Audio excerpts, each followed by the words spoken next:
Okay. What is Mental Health Corner? Mental Health Corner is 3 and sometimes 4 people describing where they're at and what they've been through in the last week. In this case, like the last month. It's been a while. But just like it's a check-in. It's a way to, I don't know. Like, I feel like we learn a lot. I get a lot of email from listeners that, and the one thing they always mention is the mental health corner. Like, people find something they can identify with between all of us and our various diagnoses. We actually relate to a large portion of our potential listeners. I have realized that my CPTSD, one of the symptoms of that is black and white thinking, where Oh. I need everything to be true or false, black or white, good or bad, evil or beneficial. And I don't.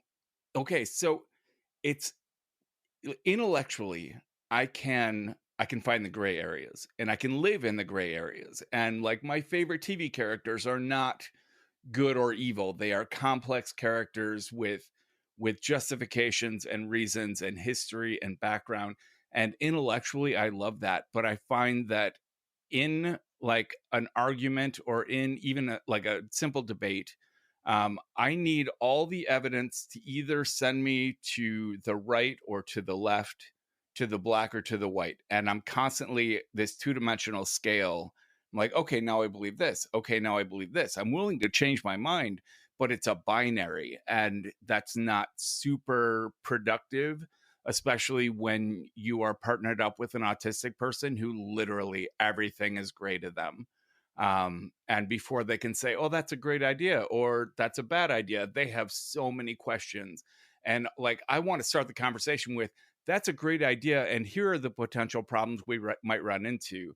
But they want to start the conversation with, okay, so here's what I see as potential issues. And before I can tell you this is a good idea, we need to solve these problems. And I have this very bulldozer mentality. Like, if I'm faced with a problem, whether it's a coding challenge or a work challenge or just something I want to do in my life, I just go and I deal with problems as they come up. I solve things on the way. Half the time I end up going back to the beginning and starting over with new information. And that's fine by me. Like, I don't want to think about it. I don't want to plan. I just want to attack it head on, which is kind of stupid for most people, but it works for me. But it all comes back to this idea of like not being able to exist in gray areas emotionally. So that's what I've learned in this last month. And CPTSD is complex PTSD. Complex post-traumatic stress disorder. Which I feel like is still a term that's only becoming familiar. Sure. And it's not in the DSM. Like my diagnosis is PTSD, but the kind of like subgenre of that is complex PTSD as a result of religious trauma syndrome. RTS isn't in the DSM either, right? No. Because that's something that, both, I think it's being recognized, obviously, in the, quote, professional psychiatric and psychological community, but also, like you and other folks I know have both the mostly trans folks or folks similar to you, Brett, who grew up in that environment. And I just really applaud the folks who are coming forward.